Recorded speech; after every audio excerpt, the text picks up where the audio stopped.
नमस्कार दोस्तों, जेबी study point के यूट्यूब चैनल में आपका बहुत बहुत हार्दिक स्वागत और अभिनंदन करता हूं। तो फ्रेंड, टीजीटी, पीजीटी, पैट परीक्षा हिस्ट्री, जो भी हिस्ट्री की परीक्षा होगी, टीजीटी पीजीटी हिस्ट्री के लिए हमारा जो प्रैक्टिस शेट है आज का वो है 7 और हमारा उद्देश्य है अब की बार टीजीटी पीजीटी पैट पार। तो फ्रेंड्स, हम एक इतिहास की प्रतियोगिता करा रहे हैं जिसमें आप TGT PGT net history PAT history आदि के कोर्स बिल्कुल निःशुल्क ज्वाइन कर सकते हैं। रजिस्ट्रेशन फीस केवल 20 रुपये है।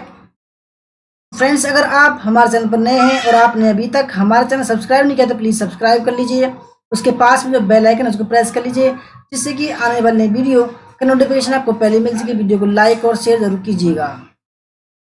फ्रेंड्स, हमारा ऐप ये है जहाँ पर आप नोट्स प्राप्त कर सकते हैं बिल्कुल फ्री ऑफ कॉस्ट और हमारी निःशुल्क क्लास कर सकते हैं। हमारे कोर्स ये वाले हैं: एनटीए नेट हिस्ट्री 1 साल का 5000, 6 महीने का 3000, 1 महीने का 600, practice set mock test NET history 1500 और असिस्टेंट प्रोफेसर जीआईसी 3000 और टीजीटी हिस्ट्री पीजीटी हिस्ट्री 6 महीने का 2000 का। तो दोस्तों शुरू करते हैं बिना किसी देरी के।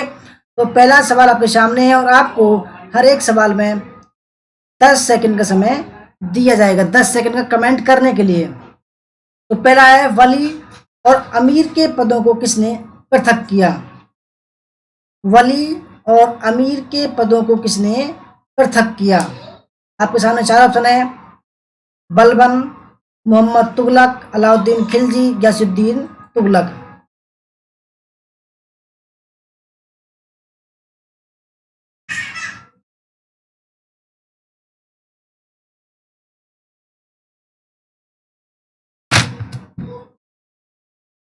वली और अमीर के पदों को किसने पृथक किया? वेरी वेरी मोस्ट इम्पोर्टेंट सवाल है ये, कई बार एग्जाम में आ चुका है। तो फ्रेंड्स, राइट आंसर है मोहम्मद बिन तुगलक। मोहम्मद बिन तुगलक तुगलक वंश का दूसरा शासक था, जिसका काल 1325 से लेकर 1351 तक था। ठीक है, तो ये एमबीटी बोलते हैं इसको। इसने अपने काल में दोआब में कर वृद्धि की के और सांकेतिक मुद्रा का प्रचलन किया और दिल्ली से दौलताबाद जो है अपनी इसने राजधानी स्थानांतरित की। इसने, यानी कि दोस्तों, ये सबसे पढ़ा लिखा व्यक्ति था माना जाता है सल्तनत काल में। इसने जो है नए नए जो है एक्सपेरिमेंट किए ताकि कुछ नया हो सके, परंतु इतिहासकार बोलते हैं कि भाई इसने जितने एक्सपेरिमेंट किए सब के सब फेल हुए।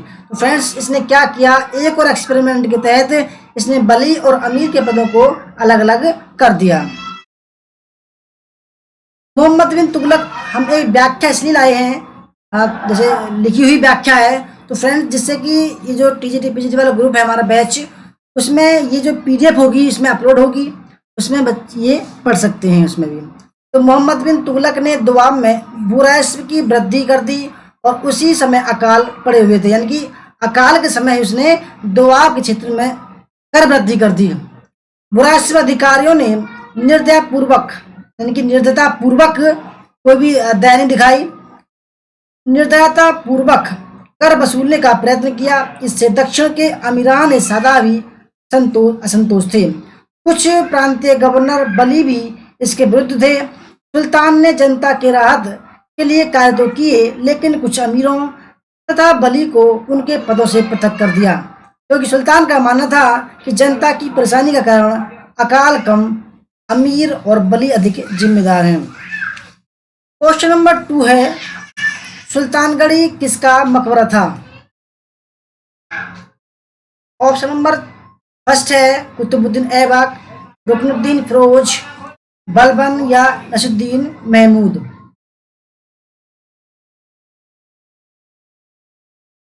तो सुल्तानगढ़ी किसका मकबरा था? सुल्तानगढ़ी दिल्ली में पड़ता है, ठीक है, महरौली के पास में, यानी कि कुतुब मीनार के पास में पड़ता है और यह गुलाम वंश के शासकों ने बनवाया था। ठीक है, गुलाम वंश के शासकों ने बनवाया था।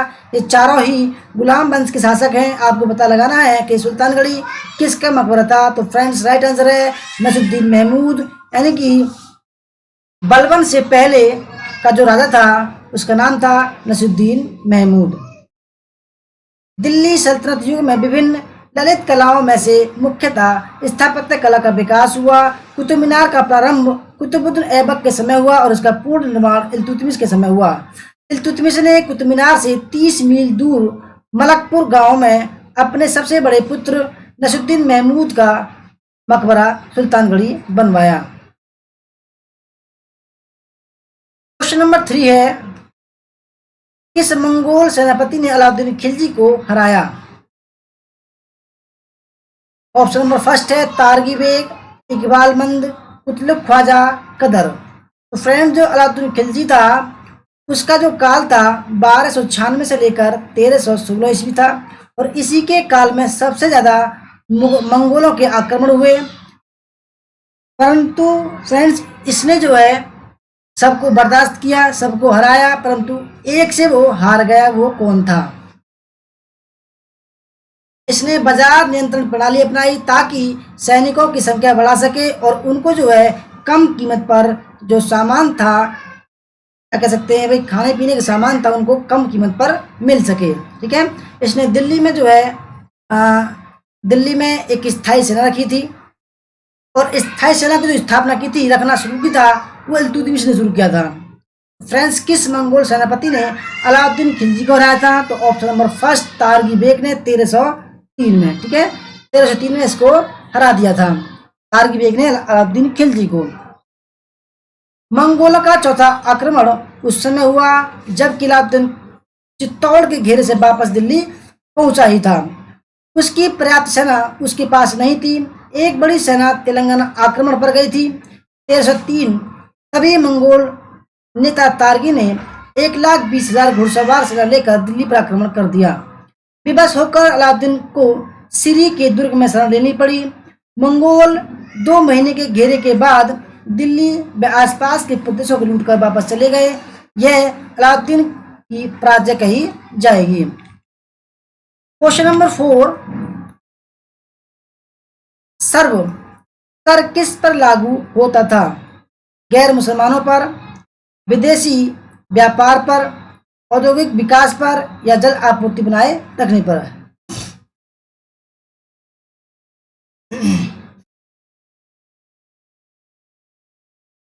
सर्व कर किस पर लागू होता था?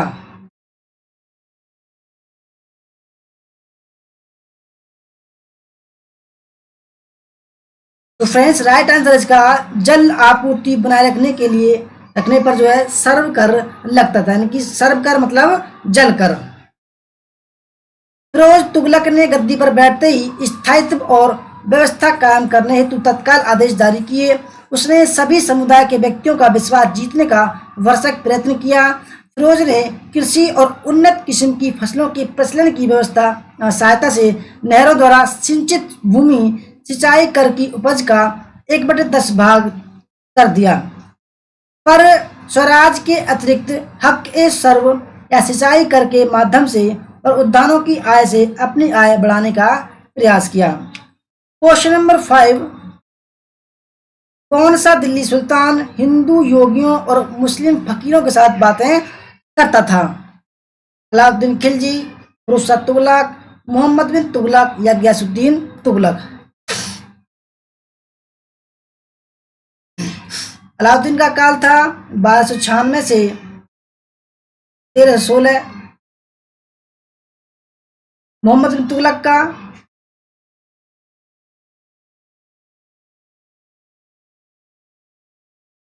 1325 से 1351। गयासुद्दीन तुगलक का था 1320 से 25।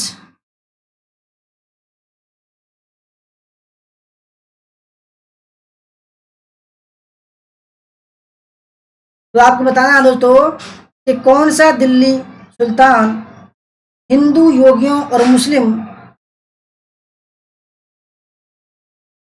फकीरों के साथ बात करता था। और फिरोज तुगलक का जो काल है 1351 से 88। फ्रेंड्स,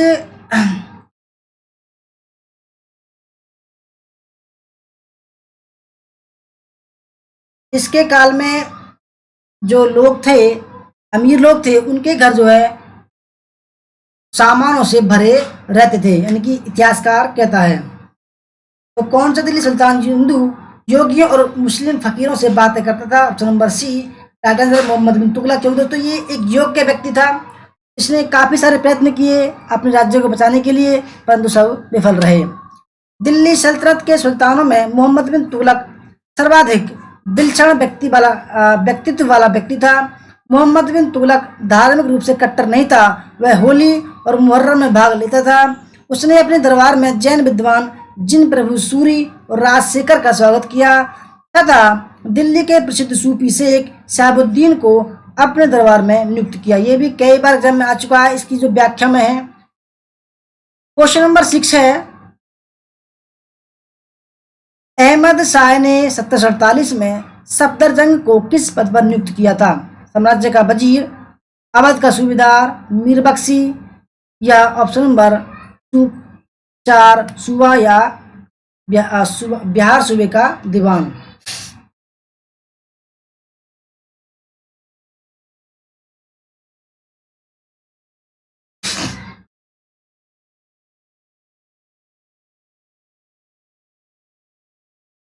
तो फ्रेंड जो अवध था,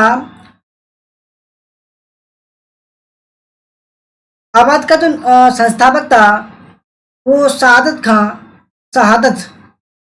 खां बुरहान मुल्क था। ठीक है, खां बुरहान मुल्क या बुरहान मुल्क था। उसका जो भतीजा था उसका नाम था सफदरजंग। तो अहमद शाह ने 1748 में सफदरजंग को किस पद पर नियुक्त किया?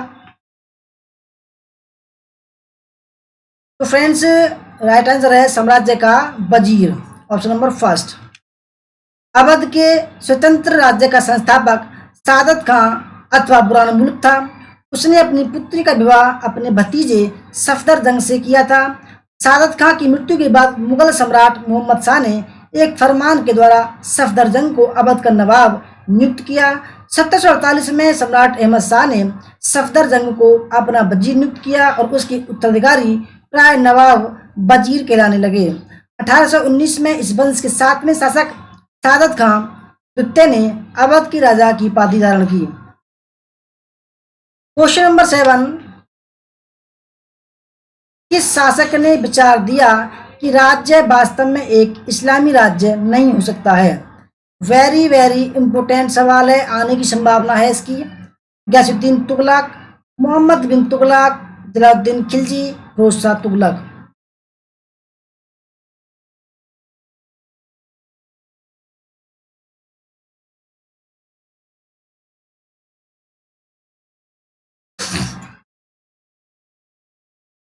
फ्रेंड्स राइट आंसर है जलालुद्दीन खिलजी। जलालुद्दीन खिलजी ये जलालुद्दीन खिलजी दिल्ली का प्रथम तुर्की सुल्तान था, क्योंकि इसने जो है खिलजी वंश की स्थापना की थी 1290 में। उसने उदार निरंकुशवाद के आदर्श को अपने सामने रखा। उसने अपने विरोधियों को संतुष्ट करने का प्रयत्न किया। यद्यपि वह योग्य सेनापति था, उसके भय और आतंक के स्थान पर उदारता एवं सहृदयता की नीति को अपनाया तथा अपने शत्रुओं के हृदय परिवर्तन पर बल दिया। उसका मानना था कि राज्य वास्तव में एक इस्लामी राज्य नहीं हो सकता। फ्रेंड्स अलाउद्दीन खिलजी ने 1296 में अपने चाचा जलालुद्दीन खिलजी की कड़ा मानिकपुर में हत्या कर दी थी। ठीक है, क्वेश्चन नंबर 8, अकबर ने फरजंद की उपाधि किसे दी? बीरबल, मिर्जा अब्दुल रहीम खान खाना, मिर्जा मनोहर शेखावत या राजा मानसिंह। अकबर अकबर 1556 में राजा बनता है और 1605 में इसकी मृत्यु हो जाती है। सबसे पहला आक्रमण इसने मेवाड़ पर किया और सबसे लास्ट में अहमदनगर। ठीक है,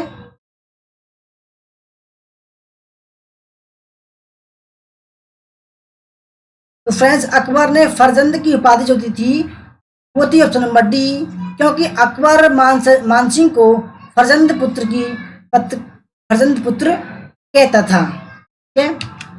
आमेर जयपुर का राणा बिहारीमल अथवा भारमल था, जो कछवा राजपूत था। बिहारीमल ने अपनी पुत्री का विवाह 1562 ईस्वी में मुगल सम्राट अकबर से कर दिया।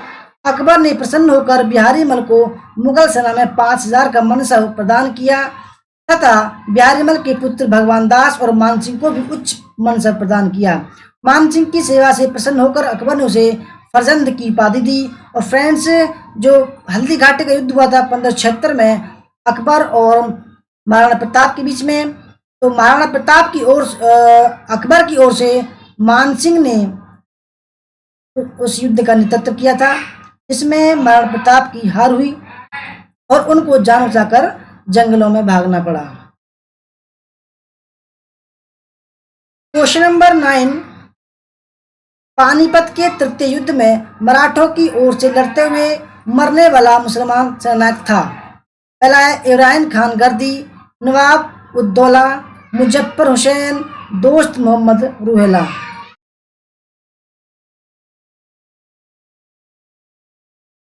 पानीपत के तीसरे युद्ध में मराठों की ओर से लड़ते हुए मरने वाला मुसलमान सेनानायक कौन था? पानीपत का तीसरा युद्ध 1761 में हुआ। ठीक है। अफगानों और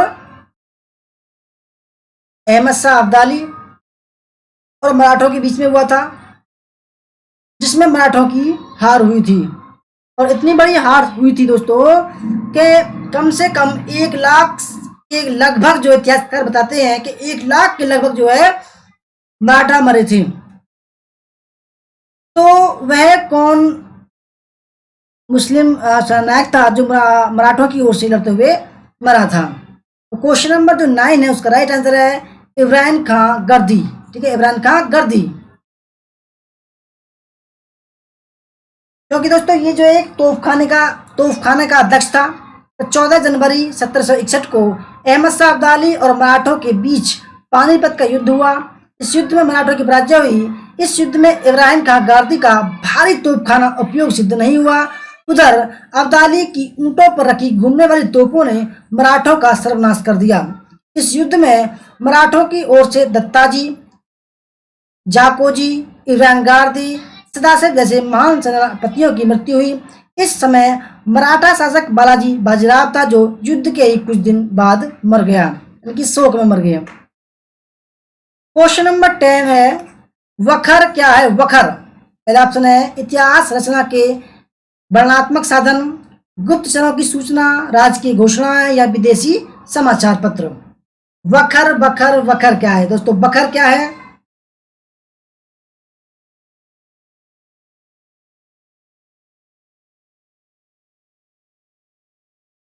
तो फ्रेंड्स वखर क्या है? मराठा साम्राज्य में इतिहास रचना के वर्णनात्मक साधन को वखर कहते हैं। ठीक है, option number first. Question number 11, किसके विरुद्ध शाहजहां ने करतारपुर का युद्ध लड़ा था? करतारपुर का युद्ध 1628 में लड़ा गया था। ठीक है, उस समय शाहजहां बादशाह था। ठीक है, तो किसके विरुद्ध शाहजहां ने करतारपुर का युद्ध लड़ा था? पहला ऑप्शन है गुरु हर राय, गुरु हरकिशन, गुरु गोविंद सिंह, गुरु तेग बहादुर।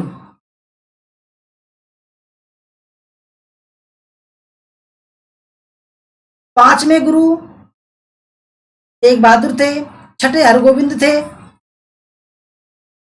फ्रेंड्स इस सवाल का राइट आंसर है ऑप्शन नंबर सी, गुरु हरगोविंद, क्योंकि हरगोविंद गुरु तेग बहादुर के बेटे थे। गुरु तेग बहादुर को जहांगीर ने फांसी पर लटका दिया था इस्लाम कबूल न करने के कारण। तो फ्रेंड्स राइट आंसर है इसका गुरु गोविंद सिंह। ठीक है, सिखों के छठे गुरु हरगोविंद थे। इनके पिता गुरु अर्जुन देव को जहांगीर ने फांसी दिलवा दिया था। हरगोविंद ने अपने समर्थकों से धन के स्थान पर घोड़े और हथियार लेने आरंभ कर दिए थे तथा तख्त अकाल बंगा की नींव डाली। अमृतसर की किलेबंदी की 1628 में शाहजहां का प्रिय बाज उड़कर गुरु गोविंद सिंह के खेमे में आ गया। इसी को लेकर दोनों पक्षों में करतारपुर का युद्ध हो गया। क्वेश्चन नंबर 12, निम्नलिखित में से अशोक का कौन सा शिलालेख धार्मिक सामंजस्य के विषय में कहता है? पहला है द्वितीय, 12वां, 13वां या 10वां।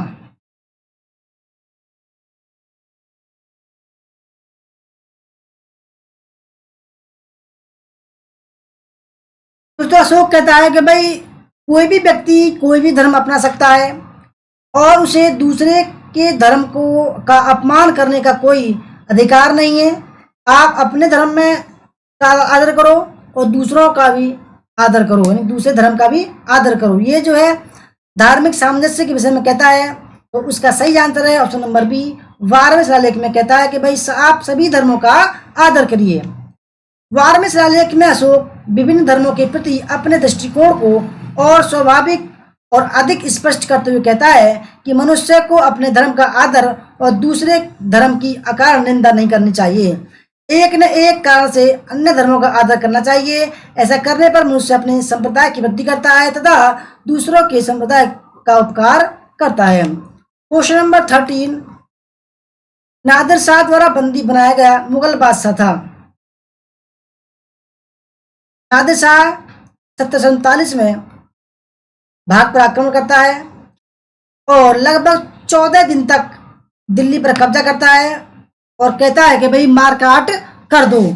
तो नादिर शाह के जो सैनिक थे उसने क्या किया, तो बहुत लोगों को मार दिया, उनके घर लूट लिए, बलात्कार किया गया महिलाओं के साथ में। तो पहला ऑप्शन है नादिर शाह द्वारा बंदी बनाया गया मुगल बादशाह था। पहला फर्रुखशर, मोहम्मद शाह, बहादुर शाह या जहांदार शाह।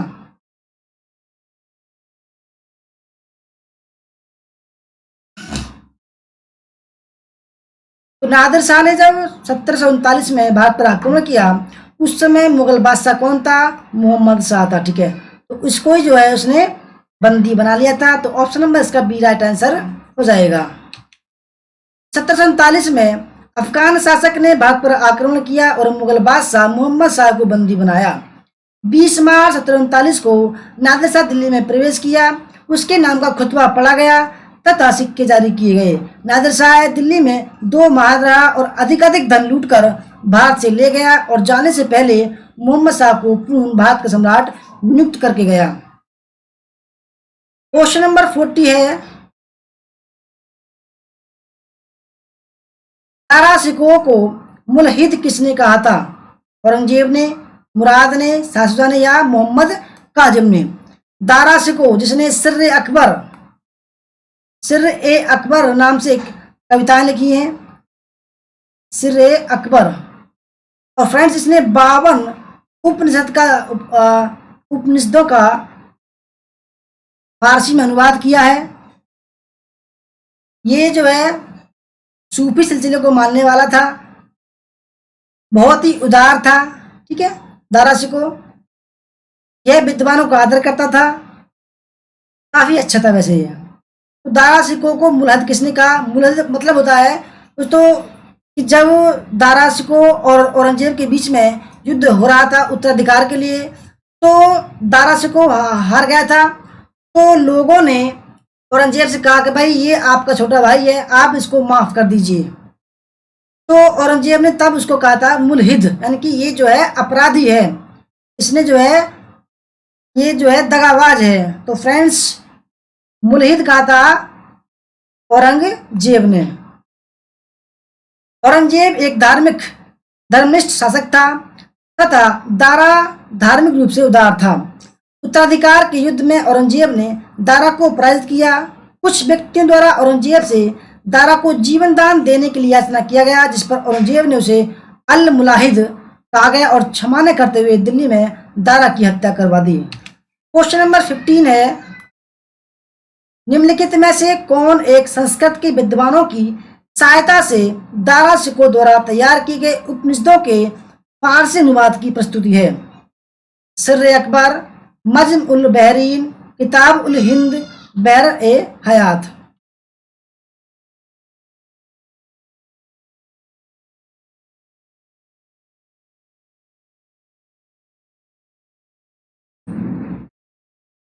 तो फ्रेंड्स, दारा शिकोह ने 52 उपनिषदों का फारसी में अनुवाद किया था। और किस नाम से किया था? सिर ए अकबर नाम से किया था। अभी मैंने बताया था पिछले सवाल में, ठीक है। तो फ्रेंड्स, राइट आंसर है सिर ए अकबर। दारा शिकोह मुगल सम्राट शाहजहां का ज्येष्ठ पुत्र था। धार्मिक दृष्टि से वह बहुत उदार था। दारा का सबसे महत्वपूर्ण कार्य वेदों का संकलन था, जिसे उसने ईश्वरीय कृति माना है। इसके अतिरिक्त उसने भगवत गीता और योग वशिष्ठ का भी अनुवाद किया है। तो फ्रेंड्स, ये थी आज की क्लास। आपको कैसी लगी, कितने आपके सही हुए, कमेंट करके बताना। और आपको कैसी लगी वो भी कमेंट करके बताना। तो दोस्तों, अगर आपको हमारा कोर्स ज्वाइन करना है टेस्ट के माध्यम से, तो आपका जो लिंक है वो डिस्क्रिप्शन में है। अगर आप कोर्स ज्वाइन करना चाहते हैं तो कर सकते हैं, बहुत ही मामूली शुल्क है। सब कुछ ऐप डाउनलोड कीजिएगा हमारा, तो वहाँ पर सब कुछ रेट पड़े हुए हैं, ठीक है। अगर आप टेस्ट पास होकर बिल्कुल निःशुल्क जो होना चाहते हैं तो भी आप हो सकते हैं। 10 तारीख को एग्जाम होगा, हमारा टेस्ट होगा, तो आप ज्वाइन हो सकते हैं। धन्यवाद क्लास करने के लिए। जय हिंद, जय भारत, वंदे मातरम।